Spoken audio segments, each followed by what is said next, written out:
Hi. So, I have a problem. A very severe problem. I keep making gay people. I keep designing husbands for my OC's polycule, and it's getting out of hand. I have an addiction. It's me. Hi. I'm the problem, that's me. I'm the gay trans guy cis women warn you about because of my crippling fetish for fellow gay men. What do you mean I can't say that at the start of a video? Well, I guess you have a point there, Salem. Let me reel us in a bit. Hi, I'm Nick, and I don't know how to write normal intros. Welcome to a special episode of Design With Me. Yippee! Why is it special? Because I said so, and we're breaking the rule of 3 characters in one video today. If you haven't watched the second episode in the series, I suggest you do for more context, but if you don't want to, that's okay. I'll just try and relay as much information to you without making this an hour-long video. So, my quote-unquote addiction to gay men started 2 years ago when I made Rei Miyazaki, one of my all-time favorite OCs that happens to dominate half my art portfolio. He has a husband named Lawrence Winters, and he was roughly made during the same time as well. For a long while, they were the only OCs I fixated on. They had a lot of lore, I adored them a lot, I drew them in cute scenarios whenever I can, and I never really thought of adding another husband into the mix. After all, it seemed quite unnecessary to me since their dynamic alone was enough to satiate my need for yaoi. And then, Christmas of 2023 happened. Oh boy. During that time, I made Joseph Sinclair, and suddenly, Ray and Lawrence's marriage became a polycule. That wasn't my intention when I made Joseph. He was meant to be a villain. He was meant to be a foil for Ray and Lawrence's marriage, but then my dumbass was like, wait, what if I turn him into a himbo instead? And that's when shit hit the fan. For clarification purposes, I've had polyamorous OCs before, I've shipped thruples in medias before. I'm literally the biggest Trefficard truther in the Castlevania fandom, but something about these 3 being together, it just changed my brain chemicals. I don't know why. I just love them so much, and I genuinely thought it was gonna end there. I got my thruple OCs, they've got kids, I'm happy, they're happy, everyone's vibing. And then I made Aries, who became Joey's queer platonic boyfriend. And then, shortly after, I made Henry, who's also Joey's boyfriend. It doesn't help that people around me were encouraging this to happen. I had people on Tumblr literally asking me to give Ray more husbands. My own friend was feeding into this by giving me cute scenarios and dynamics. This was bound to happen. Especially because of Joey, and my god, I hate it and I love it at the same time. So, since Henry and Aries are connected to these idiots, I decided, why not dedicate a Design With Me video on them? It's more content for you guys, and more fun rambling for me. So, with that being said, let's finally start this off with Aries. Aries Lundsten is a nature orc, and his favorite high is a local friendly librarian. He's a retired soldier and was Joseph's defense mentor for a few years until they became infatuated with each other. It's not exactly a romantic attraction on Aries' part, but his love for Joey is very strong regardless, and he believes they're soulmates. Their story is very slow burn, there's lots of pining, especially on Joey's part, until Aries decided, fuck it, I like you a lot. You're the first person I've found comfort in my whole life, and I want you to know my attraction to you goes beyond romance. Do you want to be together? And of course, Joey said yes, since why wouldn't he? Aries is perfect, and Joey's desperate. I had a lot of fun designing Aries. I haven't drawn orcs in years, and the main inspiration I had for him is very interesting, to say the least. Do you guys remember Dream SMP? I know that name's probably giving some people war flashbacks right now, but I liked a few creators from that space. Keyword, few. I hated the rest of them. During Dream SMP's peak, I was into Philza and Technoblade content because I knew them prior, and I thought the fan art for them was heavenly. The way the fandom depicted their characters was amazing, and it left a mark on me, despite how much I hate everything else about the SMP. Specifically, I loved the way people portrayed Technoblade's character. There's a ton of designs out there that are great, but I want to highlight That Sweet Jester and King Cyclize's designs because they inspired me the most. Their designs are beautiful, and their art styles are ethereal. They're both on Tumblr, by the way, so go check them out, you won't regret it. But anyway, in the beginning, it really wasn't my intention for Ares to be Joey's boyfriend. I only wanted a character inspired by fan and Technoblade designs, and that's it. That's literally it. I just like the idea of an intimidating warrior having pink bubblegum hair.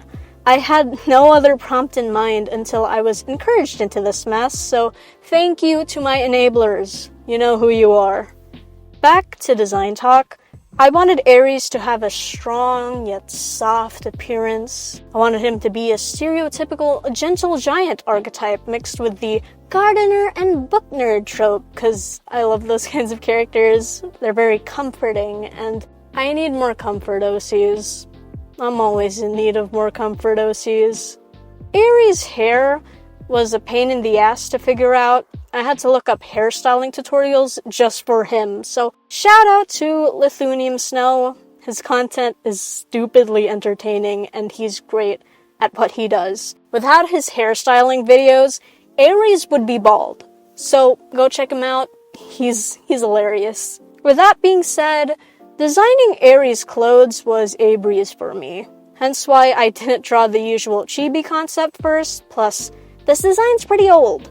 I wasn't doing chibis back then, but in general, I just wanted him to have very colorful clothing. I wanted him to have a floral, airy vibe, so I gave him a poet shirt. Then I gave him this really pretty sash that's inspired by a dress from Lolita Wardrobe. The dress is called Creamy Camellia, and the link for it, as always, will be in the description. Lolita Wardrobe has great clothes, by the way. If you ever need inspiration or new clothes, check their Pinterest or website out. You won't regret it. By the way, their Creamy Camellia dress lives in my head rant-free, so expect it to be mentioned again in the future. Wink wink. Can you tell this is foreshadowing? The trousers I gave Ares are honestly pretty random. I didn't really know what to do at first, and then I was like, wait a minute. I love flare jeans with laces and bows. I should give Ares that. And I did! I didn't really think this decision through, but hey, it works pretty well with the rest of his outfit, so who am I to say no? Also, I had an awful time trying to figure out this man's color palette. I don't have the footage for this, unfortunately, but I was trying out several colors for him in different places. Like, his poet shirt at one point was black, then it was white until I settled with red. The trousers at one point were also white until it was pink, and then green, and then black, and it was just a mess overall, but I'm very satisfied with the end results. Ares is a very pretty man, and despite my struggles, it was a joy coming up with his design. He looks exactly how I wanted him to look, and I love everything about him. Although, one of my favorite details on him are definitely the flowers on his sleeves and sash. I'm sure you can't tell what kind they are since I suck at drawing flora, but they're nasturtiums. Nasturtiums have a ton of history behind them, but the basic gist is they represent victory. They represent heroes, conquest, and they have strong ties to war in general, which I find very interesting. I think they were a neat detail to add since, you know, Ares is a retired soldier and all that. I'm trying to segue into fun facts, and I don't think it's working. Anyway, you may have noticed Aries' left ear is ripped apart. He did that himself, and I can't say why. Otherwise, it'll reveal lots of lore I want to keep hidden for now. Unfortunately, that applies to everything else I wanted to share, so fuck. What can I say? Aries makes his own clothing. He can crochet and sew. He tailors his own stuff usually, since he's a hippie that lives in a wagon and likes traveling around Alligator. He's also in love with golden jewelry. One of the rings he wears on his right hand is a promise ring to Joseph, and the other one, I'm still debating if it has a meaning or not. By the way, his connection with the other husbands progresses as the story unfolds. It's like the friends to lovers trope, especially with Henry. And speaking of Henry, let's discuss his design next.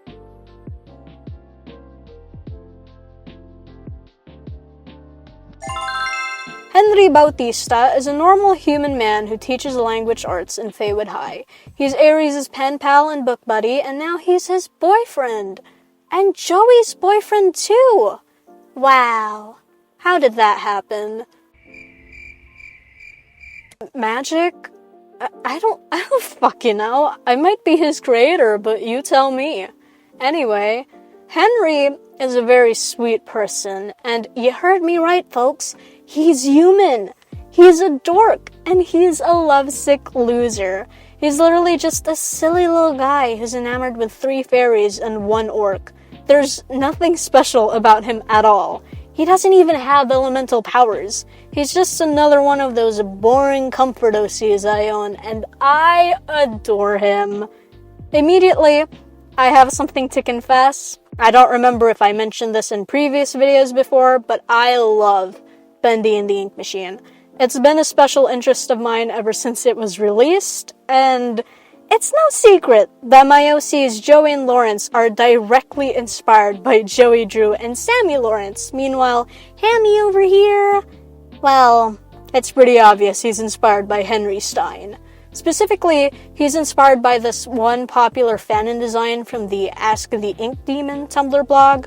Crazy throwback, I know, but their Henry design changed my life for the worst. Thank you to all the mods who worked on that project. You gave me extreme brain rot, and I appreciate it. Henry is a very recent and impulsive character of mine. I really only had one thing in mind for him, which isn't good, honestly. But hey, what's done can't be undone. I can't change the past, so let's move on. Obviously, Henry's face and his hair are heavily referenced from the Tumblr blog I just mentioned. I did a quick chibi drawing of his head to figure out how I wanted him to look, and after that, I just winged everything. All I knew was I needed to design a geezer. I needed to make a nerd, and so I did. Unlike Aries, who had tons of references for help, I didn't use references at all for Ham Ham, minus a pair of tap shoes I trace, cause I don't like drawing shoes. I just took a random picture from Google, but I managed to find the source, and they're from Leduca Shoes. I did not know the shoes I traced were worth $250, by the way.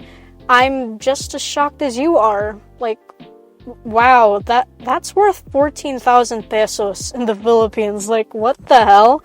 But anyway, Henry is another one of those stereotypical 2020 vamp style designs. He's got that autumn vibe going on, and when a character's got that aesthetic, I don't know what to say or how to explain my designing process. My brain's blanking, chat. I'm sleepy, and this script is terrible. Please help. Like, legitimately, all I did for Henry was pace around my room while drawing, and boom! An old gay man suddenly appeared on my canvas.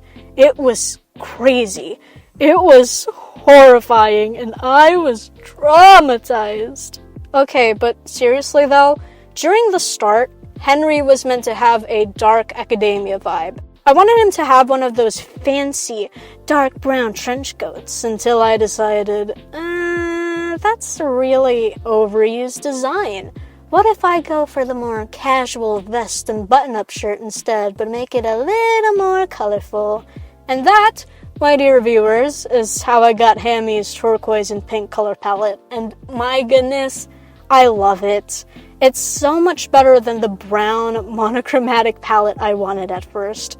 The pink and turquoise combo is so fun. Henry's so colorful, and he was a delight to draw. Although, with that being said, my motivation at the time was tanking hard, and it took days to finish him. It didn't help that I was making videos at the same time too, like, I'm never this busy, but sure, I guess.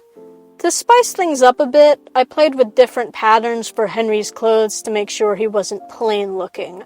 I tried out a bunch until I settled with the Argyle print for his vest and some good old stripes on his pink trousers to balance things out. I also added in little laces at the ends of his sleeves and pant cuffs to make things cuter, cause I realized after the trench coat idea failed, Henry would look so much better as a stereotypical elementary school teacher.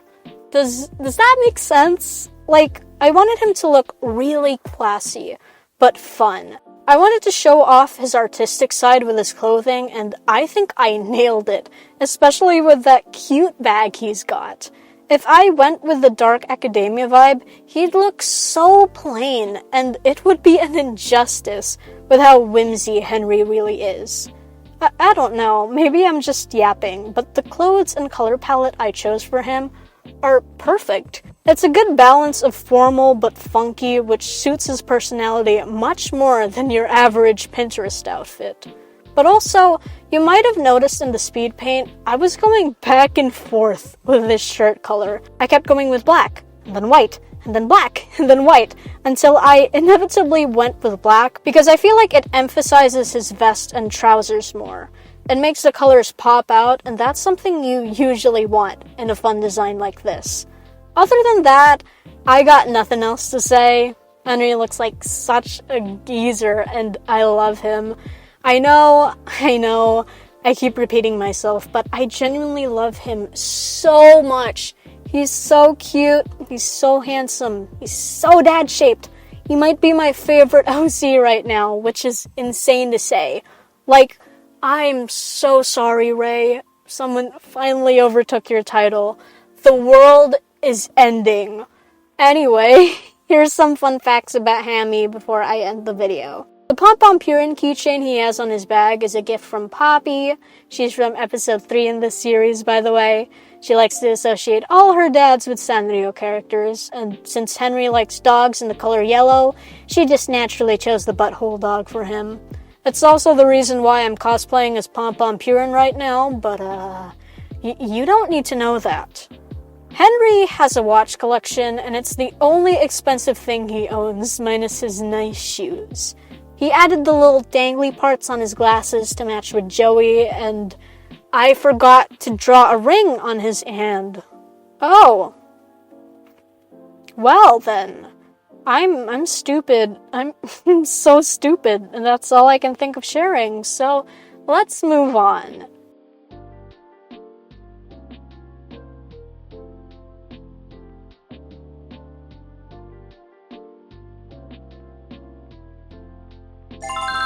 I hope this episode was fun to watch. It's always a delight rambling about this polycule, and I would love to go in depth about how they all fell in love, but unfortunately, this is not the series for that. Just know Joey's at fault for all of this. Bro already has 2 boyfriends, but went after a married couple too.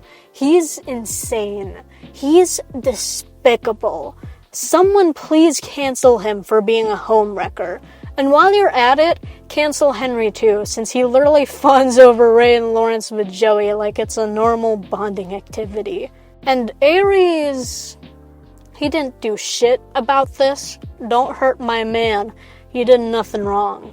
Let me know who your favorite husband is in the comments. Is it Henry, or Aries, or is it one of the previous 3 from episode 2? I'd love to hear your thoughts down below. This video was a blast to make, and I hope you all have a good week. I'll see you whenever I reemerge from my coffin. For now, goodbye.